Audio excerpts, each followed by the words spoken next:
Assalamualaikum warahmatullahi wabarakatuh. Perkenalkan, nama saya Windy Karismadani dengan NIM 2042 dari kelompok 5 ingin mempresentasikan hasil penelitian mengenai analisis pertumbuhan reproduksi dan makanan ikan selar kuning di perairan Teluk Ambon.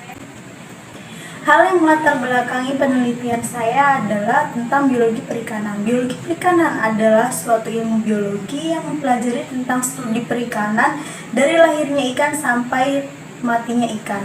Ikan selar kuning tersebar luas di perairan Teluk Ambon, yang mana ikan selar kuning ini memiliki nilai ekonomis yang tinggi serta kelimpahan yang tinggi. Ikan selar kuning ini banyak diminati oleh masyarakat dan mempunyai permintaan pasar yang tinggi, sehingga banyak nelayan yang menangkap ikan selar kuning dan menyebabkan overfishing. Waktu dan tempat. Praktikum biologi perikanan dilaksanakan pada hari Sabtu 11 Februari sampai 15 April 2023 yang bertempat di Laboratorium Biologi Perikanan dan Ruang MSPI, Manajemen Sumber Daya Perikanan FIPB.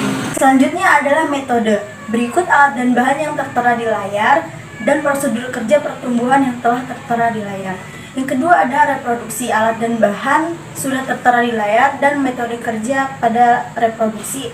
Pada reproduksi ini dibagi menjadi 3, yaitu gravimetri, volumetri, dan gabungan alat dan bahan serta prosedur kerja diameter telur seperti yang ditampilkan di layar. Yang ini adalah alat dan bahan prosedur kerja dari makanan ikan yang ditampilkan di layar. Berikutnya adalah analisis data pertumbuhan, reproduksi, dan makanan ikan.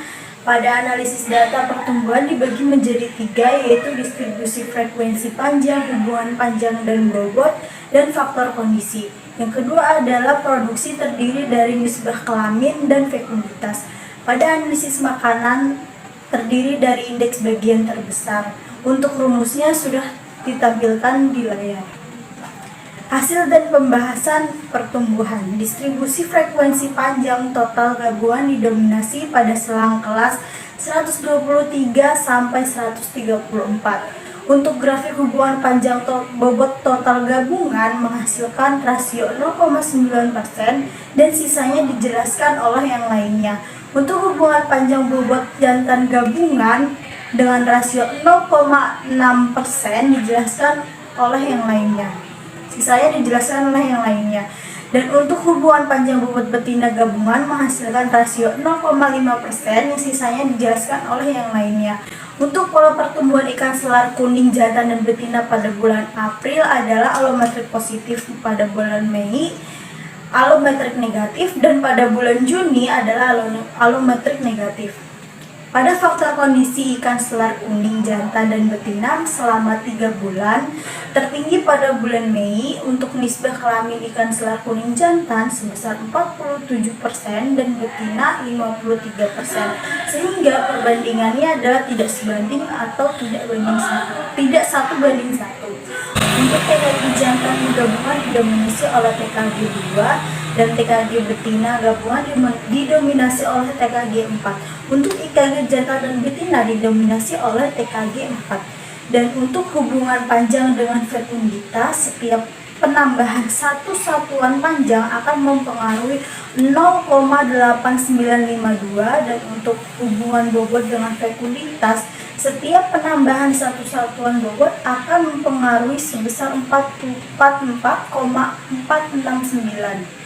Pada diameter telur mengalami pemijahan sebanyak 1 kali dalam 1 periode, sehingga pemijahan yang terjadi adalah total spawner.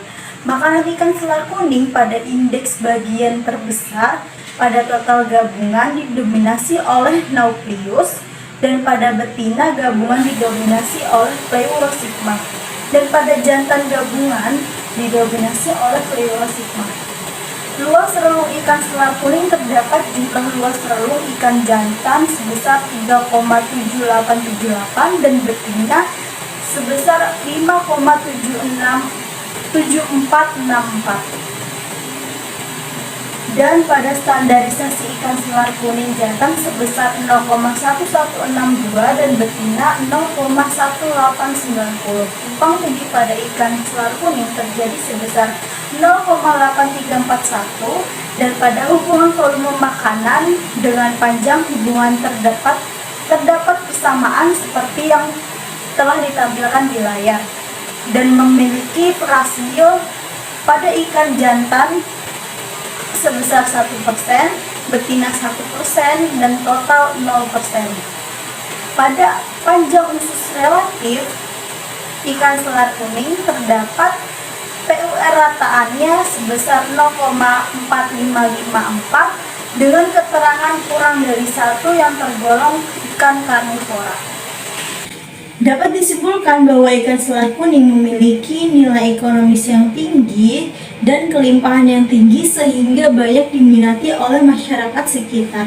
Pada pertumbuhan ikan selar kuning pada bulan April, Mei, dan Juni adalah bersifat alometrik negatif.